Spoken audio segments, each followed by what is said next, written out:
আজকে আমি বানাবো ফুলকপির ডাঁট ভাজি। এর জন্য আমি প্রথমে কড়াইতে তেল দিয়েছি। তেল গরম হয়ে এলে এর ভিতরে কাঁচা লঙ্কা ফোড়ন এবং কালো জিরা ফোড়ন দিয়ে দিয়েছি এবং ফুলকপির ডাঁটগুলোকে আমি এরকম ঝুড়ি ঝুড়ি করে কেটে রেখেছিলাম, সেগুলো ধুয়ে নিয়েছি। এখন সেগুলো দিয়ে দিলাম। দিয়ে খুব ভালোভাবে এরকম করে নাড়াচাড়া করে নিচ্ছি। একটু সময় নিয়ে খুব ভালোভাবে নাড়াচাড়া করে নেওয়ার পর এর ভিতরে আমি পরিমাণ মতো লবণ, হলুদ গুঁড়ো, সামান্য লঙ্কা গুঁড়ো, সামান্য ধনিয়া গুঁড়ো, সামান্য জিরের গুঁড়ো দিয়ে দিলাম। দিয়ে খুব ভালোভাবে এটাকে মিক্স করে নিচ্ছি।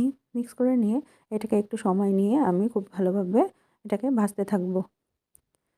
এভাবে করে প্রত্যেকটা আমি এভাবে করে ভেজে নেব। একটু কড়া ভেজে নেব। এখন এই পর্যায়ে সামান্য আমি একটু গরম মশলার গুঁড়ো দিয়ে দেবো। গরম মশলার গুঁড়োটা দিলে একটু ভাসা ভাসা যে গন্ধটা বলে সেটা থাকবে না এটার জন্য। এই তো ভাজা হয়ে গিয়েছে। এখন আমি একটা পাত্রে তুলে নিচ্ছি।